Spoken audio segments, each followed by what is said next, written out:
قد تاب الله على النبي والمهاجرين والأنصار والذين اتبعوه لقد تاب الله على النبي والمهاجرين والأنصار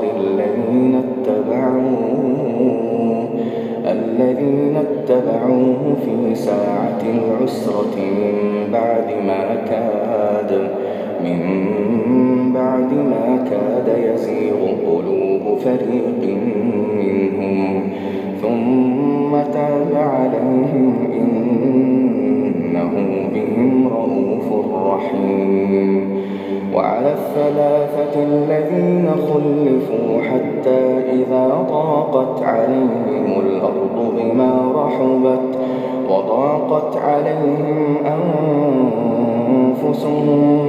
وظنوا أن لا ملجأ من الله إلا إليه ثم تاب عليهم ليتوبوا إن الله هو التواب الرحيم. يا أيها الذين آمنوا اتقوا الله وكونوا مع الصادقين. ما كان لأهل المدينة ومن حولهم من الأعراب أن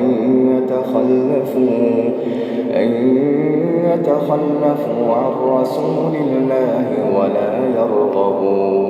ولا يرغبوا بأنفسهم عن نفسه ذلك بأنهم لا يصيبهم ظمأ ولا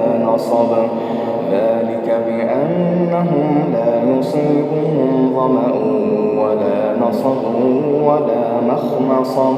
ولا مخمصة في سبيل الله ولا يطؤون موطئا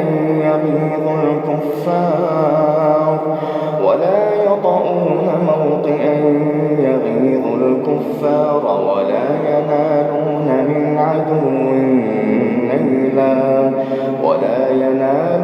من عدو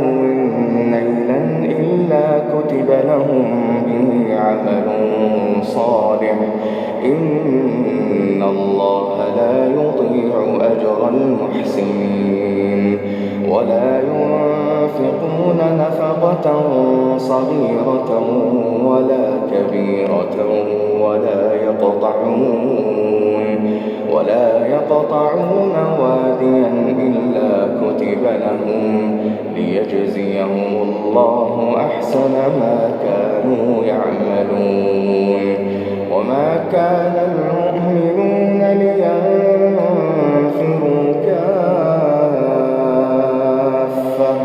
فلولا نفر من كل فرقة منهم طائفة ليتفقهوا في الدين ولينذروا قومهم إذا رجعوا إليهم لعلهم يحذرون. يا أيها الذين آمنوا قاتلوا الذين يلونكم من الكفار وليجدوا فيكم غلظة واعلموا أن الله مع المتقين. وإذا ما أنزلت سورة فمنهم من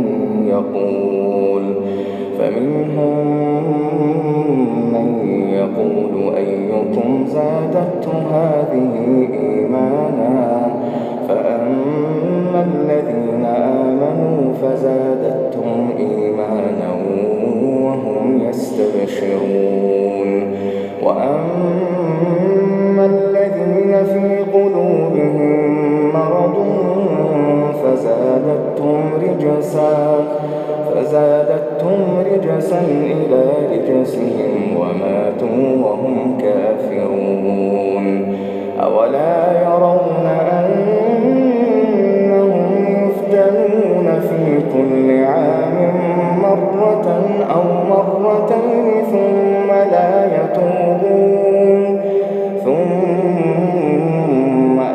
يتوبون ولا هم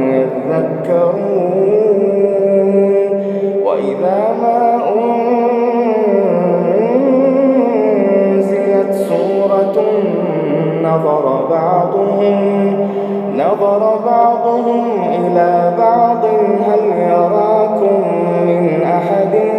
ثم انصرفوا صرف الله قلوبهم بأنهم قوم لا يفقهون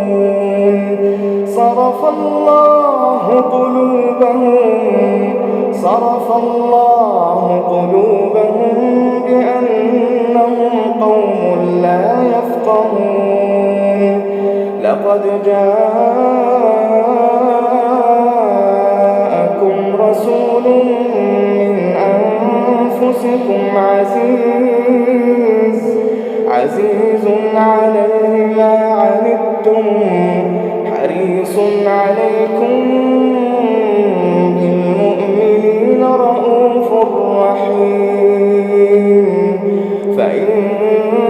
تولوا فقل حسبي الله